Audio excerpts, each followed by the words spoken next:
हरिद्वार के लक्सर क्षेत्र में बिक्रमपुर में हर्षप्रीत नामक व्यक्ति और उसका परिवार पिछले कई दिनों से डर के साए में जीने को मजबूर था। पीड़ित हरप्रीत ने 29 अप्रैल को बिक्रमपुर जीतपुर चौकी में तहरीर देकर बताया था कि उसे एक अनजान नंबर से धमकी भरा कॉल आ रहा था। कॉल करने वाले ने 4 दिन के भीतर 20 लाख रुपए अकाउंट में ट्रांसफर करने की धमकी दी थी। रकम नहीं देने पर गंभीर अंजाम भुगतने की चेतावनी भी दी थी और युवक ने कहा था कि उसे उनके बच्चों के स्कूल का समय तक पता है। पीड़ित के मुताबिक कल स्कूल की छुट्टी के बाद जब वो अपने बच्चे को लेकर घर लौट रहा था, तभी रास्ते पर दबंग युवकों ने बीच सड़क पर गाड़ी खड़ी कर उनका रास्ता रोकने की कोशिश की। हरप्रीत की सूझबूझ दिखाते हुए अपनी गाड़ी कच्चे रास्ते पर उतारी और किसी तरह बच्चों को सुरक्षित घर पहुंचाया। इसके बाद उसने आसपास के लोगों को फोन कर मदद मांगी। मौके पर भीड़ जुटने के बाद दबंग युवक भागने लगे, लेकिन स्थानीय लोगों ने उन्हें पकड़कर बिक्रमपुर चौकी पुलिस के हवाले कर दिया। फिलहाल पुलिस ने युवकों से पूछताछ शुरू कर दी है। घटना के बाद पीड़ित परिवार और ज्यादा सदमे में है और बच्चों को स्कूल भेजना भी अब एक बड़ी चुनौती बन गया है।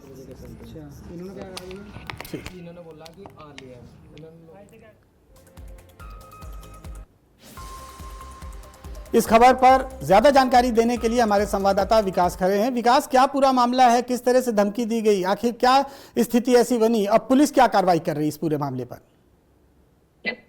बिल्कुल, देखिए नीरज, अगर हम सिस्टर की बात करें तो ये 29 जो है तारीख का मामला है। हालांकि जो हर्षप्रीत ने चौकी बिक्रमपुर में तहरीर देकर अवगत कराया था कि उनके पास एक अनजान नंबर से फोन आई है और उनको जो है धमकी दी गई है। हालांकि इस नंबर के द्वारा उनसे 20 लाख की रंगदारी यहाँ पर मांगी गई थी और अगर पुलिस में तहरीर दिया, भी पुलिस को शिकायत की तो उनको जो है नुकसान पहुंचाने की बात भी की गई थी। और अनजान नंबर से जो कॉल आई तो उनके द्वारा हर्षप्रीत को यह भी कहा गया था, अगर किसी को कोई सूचना दी तो मुझे तुम्हारे बच्चों का स्कूल में आने जाने का समय पता है, तो अंजाम बहुत बुरा होगा। तो इसको लेकर हर्षप्रीत पिछले, अगर हम बात करें तो 15 दिनों से जो है डर के साए में उसका परिवार यहाँ पर जी रहा था। लेकिन अगर हम कल की घटना की बात करें तो जिस समय दोपहर बाद स्कूल की छुट्टी बच्चे को हुई तो हर्षप्रीत अपने बच्चों को लेने स्कूल पहुंचा था और वहां पर जब स्कूल से घर वापसी हर्षप्रीत अपने बच्चों के साथ पहुंच रहा था तो रास्ते में कई दबंग युवकों ने उनकी अपनी गाड़ी जो है बीच सड़क पर खड़ी कर उनको रोकने का प्रयास किया। लेकिन हर्षप्रीत ने सूझबूझ दिखाते हुए अपनी गाड़ी को जो कच्चे रास्ते से उतारकर काफी तेजी से अपने घर पहुंचे। उसके बाद हर्षप्रीत ने अपने आसपास के जानकारों को जानकारी दी और फोन किया और जैसे ही जो गांव के जो मौजूद व्यक्ति वहां पर इकट्ठे हुए तो दबंगों ने भागने का भी प्रयास किया। लेकिन किसी तरह जो है जो वहां के आम जनता थी उनके द्वारा दबंगों को पकड़ा गया और उसके बाद उनको जो है बिक्रमपुर चौकी ले जाया गया, जिसके बाद जो है उनको जो है पुलिस से उनसे पूछताछ कर रही है। हालांकि अगर हम बात करें तो हर्षप्रीत का साफ तौर पर कहना कि मैंने आपसे जो अगर हम बात करें तो 29 अप्रैल को उनके द्वारा तहरीर दी गई थी, लेकिन पुलिस के द्वारा उस तहरीर पर कोई भी एक्शन नहीं लिया गया था। हालांकि पिछले अगर हम बात करें तो 29 तारीख से लेकर अब तक तो हर्षप्रीत का पूरा परिवार जो है डर के साए में जी रहा है और बड़ी बात यह है कि बच्चों को स्कूल भेजना एक बड़ी चुनौती हर्षप्रीत के लिए यहाँ पर बना है। चूंकि हर्षप्रीत से जो है हमारी बातचीत भी हुई है, आज की खबर ने उनसे बातचीत की तो उनका साफ तौर पे ये कहना था कि जिस तरह से मैंने तहरीर पुलिस को दी थी और मैंने अवगत भी करा था, लेकिन इस पर अब तक भी कोई भी कार्रवाई होते हुए नजर नहीं आए। हालांकि जिस तरह से ग्रामीण कल इकट्ठा हुए और दबंगों को चौकी में लेके गए, उनसे पुलिस ने पूछताछ की है, लेकिन अभी तक जो है इसकी पूरी साफ नहीं हो पाया कि आखिरकार ये दबंग कौन थे। लेकिन पुलिस के दबंग साफ तौर पर वीडियो में भी दिख रहा है कि कहीं ने कुछ और बहाना यहाँ पर बना रहे हैं, लेकिन इलाका कोई और जो है दबंग रहने वाले कई और जगह के थे।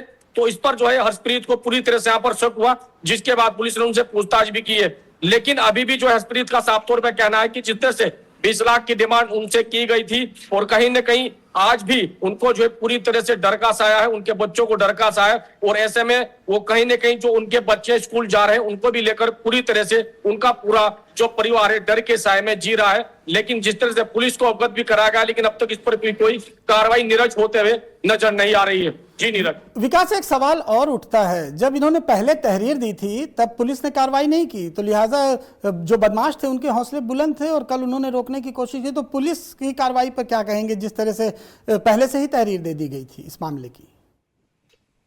बिल्कुल, देखिए अगर हम बात करें तो 29 अप्रैल को जो है हर्षप्रीत के द्वारा अनजान नंबर से कॉल आई थी और तत्काल हर्षप्रीत ने देरी ना करते चौकी बिक्रमपुर में तहरीर लिखित में वहां पर दी थी और साफ तौर पर हर्षप्रीत ने कहा था कि मेरे पास इस तरह की धमकी और मुझसे 20 लाख रुपए की जो रंगदारी यहाँ पर मांगी गई है। और कहीं ना कहीं उनको साफ तौर पे कहा गया था कि हमको आपके बच्चों का जो स्कूल का टाइम है उसको हमको जो है पूरा पता है और कहीं ना कहीं जो है अगर आपने 20 लाख रुपए नहीं दिए तो अंजाम काफी बुरा होगा। तो हर्षप्रीत ने देरी ना करते हुए जो तहरीर बिक्रमपुर चौकी में दी, और उसके बाद भी पुलिस ने साफ तौर पे कहीं ना कहीं पल्ला झाड़ते यहाँ पर दिखाई दिया, उस पर कोई भी एक्शन नहीं लिया गया। हालांकि हर्षप्रीत का आज भी यही कहना है कि अगर पुलिस इस पर गहनता से जांच कर कार्रवाई करे तो कहीं ना कहीं उनका परिवार जो है डर के साए में जीने को मजबूर नहीं रहेगा। तो ऐसे में जो है फिलहाल हर्षप्रीत और उसके परिवार को घर से बाहर निकलना और बच्चों को स्कूल भेजना और स्कूल से बच्चों को घर तक पहुंचाना एक बड़ी चुनौती बनी हुई है। साफ तौर पे जो हर्षप्रीत के बच्चे वो भी कहीं ना कहीं डर के साए में स्कूल पहुंच रहे हैं, तो एक बड़ी चुनौती साफ तौर पे बिक्रमपुर क्षेत्र में यहाँ पर बनी हुई है। और चूंकि जिस तरह से दबंगों ने जो है दिन के उजाले में ही गाड़ी को बीच सड़क पर रोककर हर्षप्रीत को रोकने का प्रयास किया था, हालांकि हर्षप्रीत जो इसमें मौका ना पाते तो और कच्चे रास्ते से ना निकलते तो कहीं ना कहीं बड़ी होनोनी यहाँ पर हो सकती थी। और अभी भी इस पर जो है कार्रवाई होते हुए नजर नहीं। हर्षप्रीत लगातार जो चौकी इंचार्ज से उनकी बातचीत हुई है, उन्होंने साफ तौर पर यह कहा है कि इसमें जो है जांच की जाए, लेकिन जांच इसमें अब तक भी होते हुए नजर नहीं आ रहा। हालांकि इसमें समय रहते जांच की जाती तो कल की जो घटना थी ये भी सामने नहीं आती। और ऐसे में जो जिस तरह से लगातार दबंगों के द्वारा फोन पर धमकी दी गई तो कहीं ना कहीं साफ तौर पे जो हर्षप्रीत है उनको जो है यहाँ पर डर के सामने जीने को मजबूर यहाँ पर होना पड़ा। चूंकि हर्षप्रीत की अगर हम बात करें तो हर्षप्रीत अपने पिता की अकेली संतान है, तो उनका साफ तौर पर यह कहना था कि इससे पहले भी मुझे धमकी मिल चुकी है, लेकिन अब जिस तरह से मुझे धमकी यहाँ पर दी गई है तो कहीं ना कहीं डर का साया हर्षप्रीत को यहाँ पर साफ तौर पर दिखाया जा रहा है। बड़ी बात यह है कि उनके बच्चे स्कूल से आने जाने में काफी जो यहाँ पर एक बड़ी चुनौती बनी हुई है। नीरज, विकास आप हमारे साथ बने रखिएगा। अगली खबर देहरादून से है। देहरादून से बड़ी और दुखद खबर सामने आई है। उत्तराखंड के पूर्व मुख्यमंत्री और वरिष्ठ बीजेपी नेता मेजर जनरल भुवन चंद खंडूरी का निधन हो गया है। वो लंबे समय से अस्वस्थ चल रहे थे और उन्होंने 92 साल की उम्र में देहरादून में अंतिम सांस ली। उनके निधन की खबर सामने आते ही पूरे उत्तराखंड में शोक की लहर दौड़ गई। राजनीतिक, समाज और प्रशासनिक क्षेत्र से जुड़े लोगों ने उन्हें भावभीनी श्रद्धांजलि अर्पित की।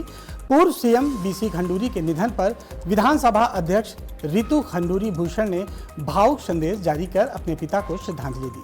भुवन चंद खंडूरी अपने सादगीपूर्ण जीवन, ईमानदार छवि और जन सेवा के लिए हमेशा याद किए जाएंगे। समर्थकों और शुभचिंतकों में शोक की लहर है।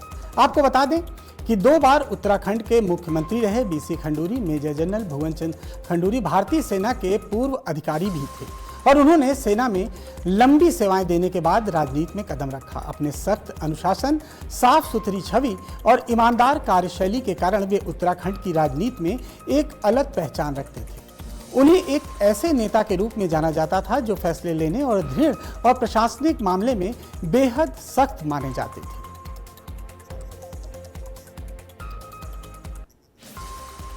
बीसी खंडूरी के निधन पर मुख्यमंत्री पुष्कर सिंह धामी ने गहरा शोक व्यक्त किया है। मुख्यमंत्री धामी ने कहा कि खंडूरी जी का योगदान उत्तराखंड के विकास और सुशासन के लिए हमेशा याद रखा जाएगा।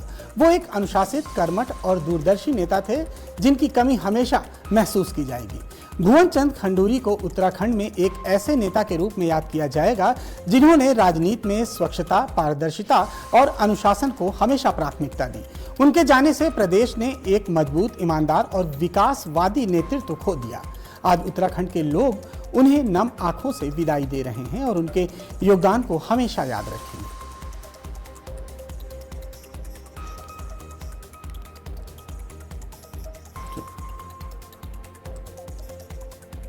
इस खबर पर हमारे साथ हमारे संवाददाता विकास खरे एक बार फिर हमारे साथ हैं। विकास, कितनी बड़ी क्षति है राजनीति में भी और खासतौर पर उत्तराखंड में भी? एक बड़ा लंबा राजनीतिक जीवन भी था, उन्होंने सेना में भी अपनी सेवाएं दी थी और अब किस तरह का दुख लोग व्यक्त कर रहे हैं और किन किन लोगों ने अभी श्रद्धांजलि अर्पित की है उनको? एक बड़े नेता थे उत्तराखंड के। बिल्कुल, देखिए अगर हम बात करें तो उत्तराखंड में राजनीतिक अगर हम बात करें तो काफी अशोक की लहर है, क्योंकि बीसी खंडूरी उत्तराखंड के प्रोडक्ट यहाँ पर और मैं आपको बता दूं फौज की बढ़ती से लेकर विधानसभा तक का जो सफर है काफी अहम बीसी खंडूरी का यहाँ पर आज की जितने से निधन हुआ तो कहीं ना कहीं पूरे समूचे उत्तराखंड में शोक की लहर है। हालांकि उनके मुख्यमंत्री रहते हुए प्रशासन में काफी जो है उनकी साफ तौर पर छवि यहाँ पर रही। उनका साफ तौर पर कहना था कि कहीं ना कहीं जनता के प्रति वो काफी जागरूक थे, विकास के प्रति भी वो काफी यहाँ पर जागरूक रहे। तो ऐसे में आज जिस तरह से उनका निधन हुआ है तो कहीं ना कहीं उत्तराखंड की राजनीति में काफी शोक की यहाँ पर लहरें। चूंकि मुख्यमंत्री पुष्कर सिंह धामी ने भी साफ तौर पर काफी यहाँ पर जो दुख जताया है कि जिस तरह से बीएस खंडूरी ने उत्तराखंड के मुख्यमंत्री रहते हुए समाज में काफी विकास किया है। उत्तराखंड की एक बात करें तो विकास की रफ्तार को यहाँ पर उनके द्वारा बढ़ावा मिला था। तो ऐसे में जो है आज जिस तरह से वर्तमान की हम बात करें तो जो रितु खंडेरे उनकी बेटी जिला विधानसभा अध्यक्ष है, उनका भी साफ तौर पर यहाँ पर बयान सामने आया कि जिस तरह से उनके पिताजी ने उत्तराखंड को एक जो है काफी विकास के प्रति गति को देने के लिए एक अच्छी भूमिका यहाँ पर निभाई थी। और ऐसे में जो है आज उत्तराखंड की हम बात करें तो काफी राजनीतिक गलियारों में शोक की लहर है। और ऐसे में मुख्यमंत्री पुष्कर सिंह धामी ने काफी खेद जताया। जी नीरज।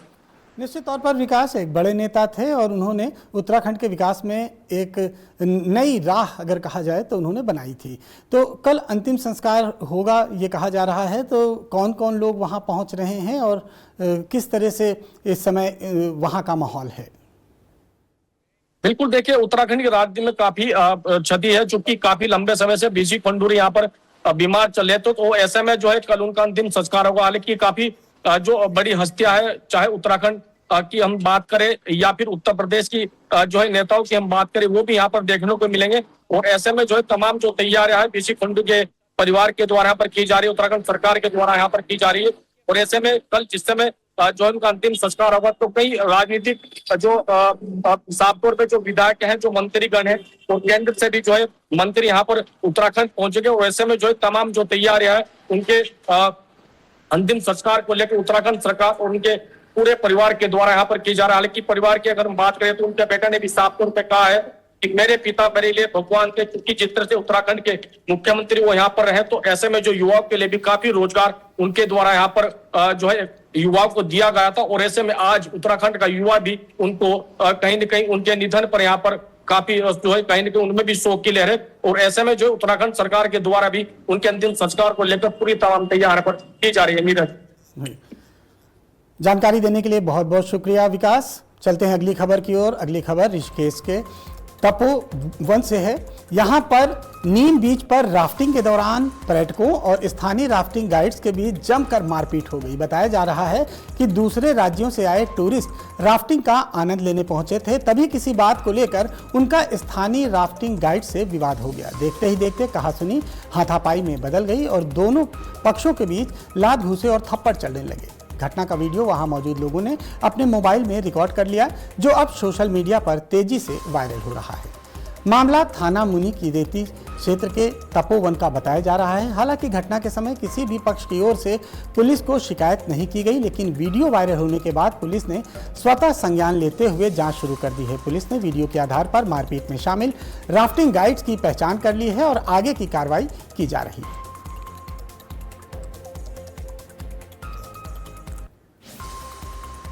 हरिद्वार में सोशल मीडिया पर गौ हत्या की धमकी देने वाले युवक पर पुलिस ने कार्रवाई की है। ज्वालापुर के मोहल्ला घोसियाना निवासी जिशान का एक वीडियो वायरल हुआ, जिसमें वह ईद पर गौ हत्या करने की बात करता हुआ नजर आया। वीडियो के सामने आने के बाद लोगों ने काफी नाराजगी फैली। मामले को संज्ञान में लेते हुए पुलिस ने आरोपी युवक को हिरासत में ले लिया है और कड़ी फटकार लगाई है। पुलिस कार्रवाई के दौरान युवक हाथ जोड़कर माफी मांगता हुआ दिखाई दिया। पुलिस ने आरोपी का BNSS की धारा 170 के तहत चालान कर दिया। फिलहाल पुलिस पूरे मामले की जांच में जुटी हुई है। बकरा ईद है और जो भाई आप ना मतलब गाय पकड़नी होगी ना, गाय भैंस जो सारे वो इसमें हो गए, वो मेरे पास आ रही है आज से। तो जिसको पकड़ी जाती है वो पकड़ ले। पकड़ने की बात नहीं, इतने काटने की बात नहीं। मैं काटूंगा, मैं कटाऊंगा। क्या काटेगा? गाय काटेगा? गाय काटूंगा पक्का।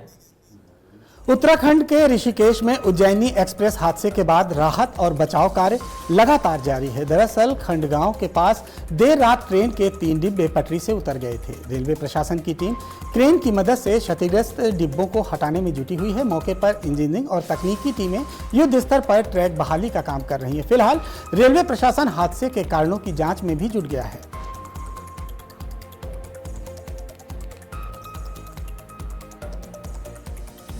बागेश्वर के गरुड़ में नवगठित तहसील पत्रकार संगठन की महत्वपूर्ण बैठक आयोजित की गई, जिसमें आगामी 30 मई को मनाए जाने वाले पत्रकारिता दिवस को भव्य और ऐतिहासिक स्वरूप देने पर चर्चा की गई। बैठक की अध्यक्षता संगठन अध्यक्ष चंद्रशेखर बरसीला ने की। उन्होंने बताया कि मुख्य समारोह में SDM 9 निर्वाचित पदाधिकारियों को शपथ दिलाएंगे।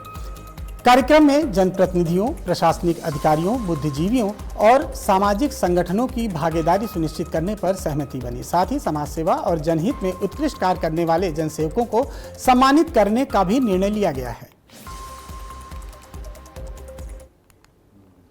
कि आपने बैठक में आकर के अपने अमूल्य सुझाव यहाँ पर दिए और हमारा ये उद्देश्य है संगठन का कि हम अपने इस क्षेत्र की समस्याओं को लेकर के, आम आदमी की पीड़ा को लेकर के, और चाहे वो सामाजिक क्षेत्र परिदृश्य में हो, राजनीतिक परिदृश्य में हो, कि हमारे इस क्षेत्र का विकास, हमारा क्षेत्र उत्तरोत्तर प्रगति करे, और इसके लिए हमारे सभी पत्रकार साथी एकजुट होकर के प्रयास कर रहे हैं। अगली खबर देहरादून से है। देहरादून में जिलाधिकारी सविन बंसल की अध्यक्षता में राज्य आंदोलनकारियों के चिन्हीकरण को लेकर महत्वपूर्ण बैठक आयोजित की गई। बैठक में लंबित प्रकरणों पर चर्चा करते हुए डीएम ने सभी तहसीलों से 7 दिन के भीतर विस्तृत रिपोर्ट तलब की है। उन्होंने चिन्हीकरण प्रक्रिया को और अधिक पारदर्शी और सहभागी बनाने के लिए आंदोलनकारी समिति के सदस्यों को भी शामिल करने के निर्देश दिए। डीएम ने स्पष्ट किया कि सभी मामलों का निष्पक्ष और समयबद्ध निस्तारण सुनिश्चित किया जाएगा तथा किसी भी स्तर पर देरी बर्दाश्त नहीं की जाएगी।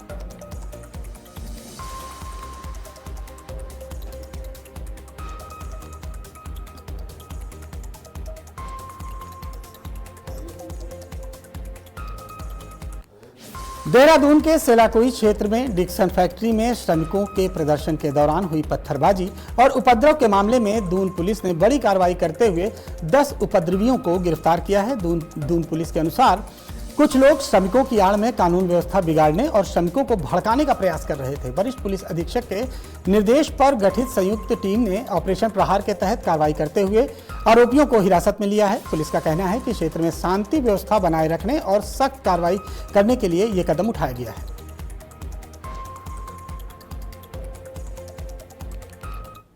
क्षेत्र अंतर्गत श्रमिकों के आंदोलन में कल उग्र रूप ले लिया था, जिसमें पत्थरबाजी की घटना भी कारित हुई, जिसमें कुछ लोगों को चोटें भी आई। तो उस संदर्भ में थाना सेलाकुई पर मुकदमा प्रासंख्या 59/2026 और 60/2026 पंजीकृत कर आवश्यक वैधानिक कार्रवाई की जा रही है, जिसमें उपद्रवियों के चिन्हीकरण संबंधित उनके नाम पते तस्दीक संबंधित सभी कार्रवाई सम्मिलित है।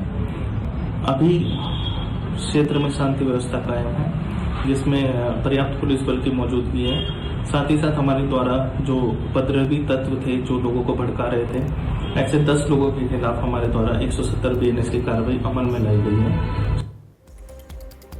अगली खबर ऋषिकेश से है। ऋषिकेश के त्रिवेणी घाट में 4 धाम यात्रा पर आए एक बुजुर्ग यात्री का खोया हुआ कीमती सामान दून पुलिस ने त्वरित कार्रवाई करते हुए बरामद कर सुरक्षित लौटा दिया। यात्री का बैग, ज्वेलरी, नकदी और दस्तावेजों सहित खो गया था। पुलिस ने सीसीटीवी फुटेज और स्थानीय पूछताछ के आधार पर अल्प समय में ही सामान ढूंढ लिया।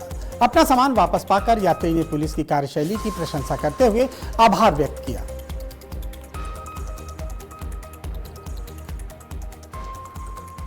गंगोत्री धाम एवं यमुनोत्री धाम की यात्रा सुचारू रूप से संचालित हो रही है। प्रशासन के अनुसार दोनों धामों में सभी यात्रा मार्ग खुले हुए हैं और श्रद्धालु बिना किसी बाधा के मां गंगा और मां यमुना के पावन दर्शन कर रहे हैं।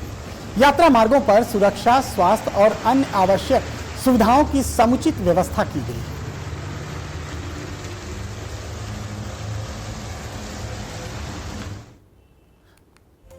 पहाड़ी क्षेत्रों में लगातार बढ़ रहे सड़क हादसों को देखते हुए वाहन चालकों से सावधानी पूर्वक वाहन चलाने की अपील की गई है। प्रशासन और सड़क सुरक्षा विभाग ने कहा है कि पहाड़ों के तीखे मोड़ों पर तेज रफ्तार जानलेवा साबित हो सकती है। यात्रियों से निर्धारित गति सीमा का पालन करने, ओवरटेक से बचने और सतर्कता के साथ वाहन चलाने की सलाह दी गई है।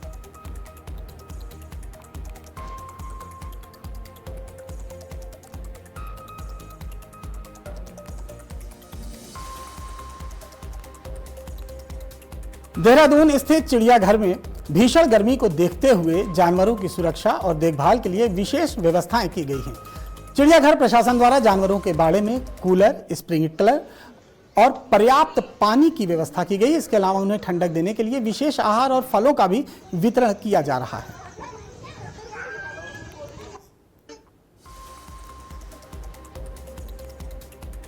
मौसम विभाग ने अगले 24 घंटे के लिए उत्तराखंड के कई जिलों में येलो अलर्ट जारी किया है। उत्तराखंड के बागेश्वर, चमोली, देहरादून, पिथौरागढ़, रुद्रप्रयाग, टिहरी गढ़वाल और उत्तरकाशी के अलग अलग क्षेत्रों में तेज मौसमी गतिविधियों की संभावना जताई गई है। मौसम विभाग के अनुसार गंगोली घाट, कर्णप्रयाग, देवप्रयाग, यमुनोत्री, केदारनाथ, बद्रीनाथ, देवप्रयाग, ऋषिकेश, मसूरी, विकासनगर, चक्राता, धनोल्टी, कोसानी, कपोट, मुन्यारी, लोहाघाट के आसपास के क्षेत्रों में तेज हवाओं के साथ आंधी और बिजली गिरने की संभावना है।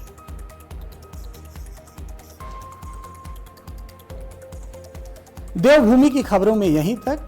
लगातार हमारे साथ बने रहिए और देखते रहिए आज की खबर।